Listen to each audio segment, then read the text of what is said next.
100만 구독자 한번 만들어가지고 큰 도움이 되나요? 안녕하십니까. 서울 21세기 병원 원무과장 박재현입니다. 서울 21세기 병원 대표원장 큰 코끼리 성경훈이라고 합니다. 자, 두 번째 순서입니다. 자타공인 최고의 척추관절 21세기 병원입니다.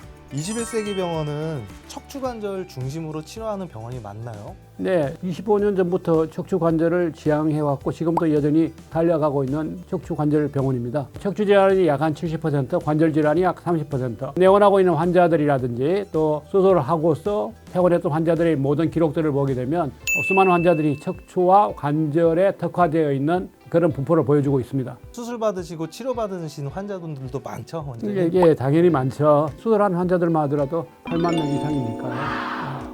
21세기 병원의 철학은 어떻게 되는지요?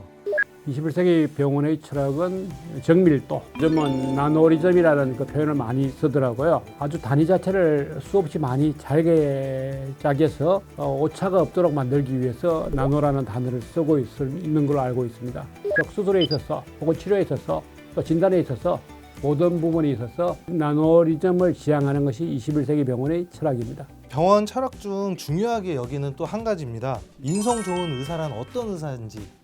인성이 좋다는 이야기는 사람 좋다는 걸로 오해하는 분도 있고 친절하다는 말로 해석하는 분들도 있습니다. 제가 생각하는 인성이 좋은 의사는 환자를 위해서 최선을 다하는 의사라고 볼 수가 있죠. 살랑살랑해서 환자 주머니를 한번 털어보겠다고 생각하는 그런 마음보다는 내가 가지고 있는 지식과 에너지를 환자한테 전부 다 쏟아부어서 그 환자의 회복과 치료의 성과를 보다 더 업시키는 그런 노력을 가하는 사람이 인성 좋은 의사라고 할 수 있습니다. 제가 알기로는 의료진들이 굉장히 오래 근무하고 계세요. 장기 분석 중이신데 혹시 그 비결이 있나요? 병원에 호흡하고 있는 이 분위기 자체가 같이 연구하고 도와주고 의견을 교환하고 지향하고 있는 그 서로의 표 지점이 비슷한 사람들이 모여 있다고 저는 보고 있거든요. 그래서 저희 병원의 11년 차 정도가 제일 신참이라고 볼 수 있어요. 11년 차가 접니다.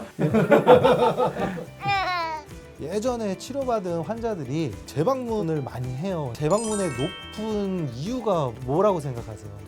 저희 병원은 광고를 별로 하지 않는 병원으로 되어 있거든요. 광고료가 1%도 안 나가는 이상한 병원이 되어 있는데 저희 병원 오는 환자들의 80% 이상은 전부 입소문으로 오는 환자들입니다. 입소문으로 했던 환자들은 병원에 대해 가지고 충성도가 굉장히 높거든요. 그래서 재방문의 확률 같은 것도 높은 걸로 알고 있고 또 재방문을 하기 위해서 우리 의료진이 그만큼 수술의 어떤 성과, 결과 이런 것들이 환자들에게 충분한 만족을 줘왔기 때문이라고 생각합니다.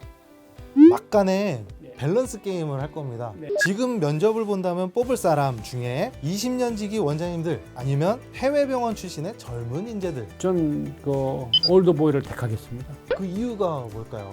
척추질환이라는 그 러닝커브, 숙달되는 속도가 있는데 의사들이 이 수술에 대해서 눈을 뜰 수 있는 것은 최소 10년이 넘어야 눈을 뜰 수 있는데 병원에서는 그런 어떤 초짜 내지는 임머추한 그런 닥터를 불러서 환자들한테 고통을 안겨드릴 이유가 없을 것 같습니다. 두 번째 질문입니다. 눈 감고도 할 수 있는 것. 첫 번째, 디스크 수술, 김치찌개 끓이기. 당연히 김치찌개 끓이기죠. 수술 눈 감고 할 수 있다. 그런 거 진짜 과한 말이에요. 금방진 이야기도 하고 아무리 간단한 수술이라도 집중을 해줘야 되거든요. 항상 긴장감을 가지고 최선을 다하는 자세 이게 필요한 거죠. 20주년 행사 때 다짐을 하셨어요. 우리 앞으로 나대지 말자, 언플하지 말자. 그래서 오래 가자. 이게 지금 현재 잘 지켜지고 있어요? 많이 흔들리고 있습니다. 이제 유튜브에 한번 집중해 볼 거예요. 100만 구독자 한번 만들어 가지고 큰 도움이 되나요? 척추라는 질환이 전 국민의 80% 이상이 한 번쯤은 겪고 지나가는 병이라고 할 정도로 흔한 병이죠. 그래서 이제 요즘은 너무 많은 인포메이션이 본질을 흐리는 경우도 많이 있습니다.